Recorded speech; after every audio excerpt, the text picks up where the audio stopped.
রহমানের গাড়িটি ধীরে ধীরে জিয়া উদ্যানের দিকে এগোচ্ছে এবং এ পর্যন্ত গাড়ি যেতে প্রায় 2 ঘন্টা মতো সময় লেগেছে। আমরা দেখছি এখনও উনি পৌঁছাতে পারেননি। কিছু দূর গিয়ে আবার ওইভাবেই ধীরে ধীরে ধীরে ধীরে যাচ্ছে এবং আমরা দেখতে পাচ্ছি এই জিয়া উদ্যানের চারিপাশে লক্ষ কোটি জনতা এবং সাধারণ মানুষ, যাত্রী যারা মোটরসাইকেল, প্রাইভেট কার, গাড়ি, বাস বিভিন্ন রকমভাবে যারা যাচ্ছেন তারা তাদের অবস্থানে এইভাবে আটকে আছেন। আমরা দেখতে পাচ্ছি মানুষ, শুধু মানুষ আর মানুষ। আমরা দেখতে পাচ্ছি মানুষের বন্যা, রীতিমতো মানুষের সাগর, আমরা সেটাই দেখতে পাচ্ছি এবং সেটাই আমরা ধারণ করছি। আমরা যেটা দেখছি সেটাই প্রচার করছি, সেটাই আমরা ধারণ করছি। যা হচ্ছে, যা দেখছি তাই।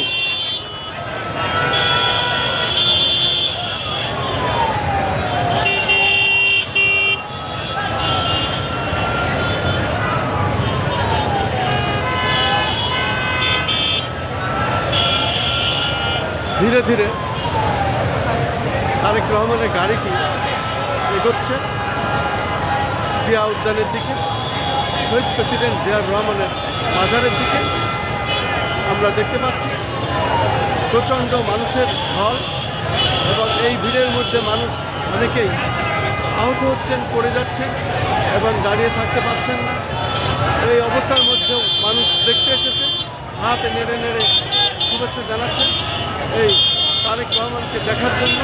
আজকে এই লক্ষ কোটি জনতার ভিড়, এই কোটি মানুষের ভিড়, কোটি মানুষের ঊর্ধ্বে আমরা দেখতে পাচ্ছি রাজধানী ঢাকা জিয়া উদ্যানের চারপাশে এবং রাজধানীর সমস্ত রাস্তায় এইরকম এই ভিড় আমরা দেখতে পাচ্ছি।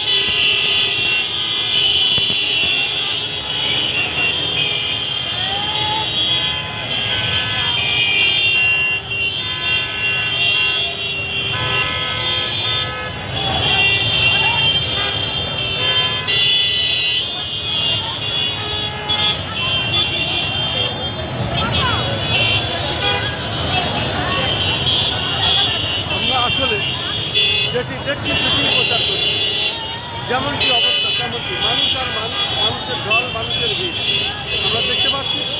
গাড়ি ভর্তি যাচ্ছে, তারেক রহমানের গাড়ি সবার আগে, তারপরে গাড়ি ভর যাচ্ছে। আমরা দেখতে পাচ্ছি গাড়ি ভর চলছে।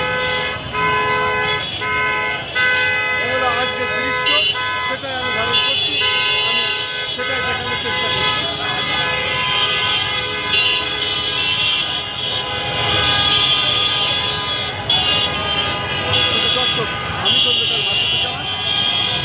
এই জিয়া উদ্যানে এসে পবিত্র শুক্রবার জুমার নামাজ শেষ করে আমরা এসেছি। এসে প্রায় ঘন্টার পর ঘন্টা এই অবস্থা।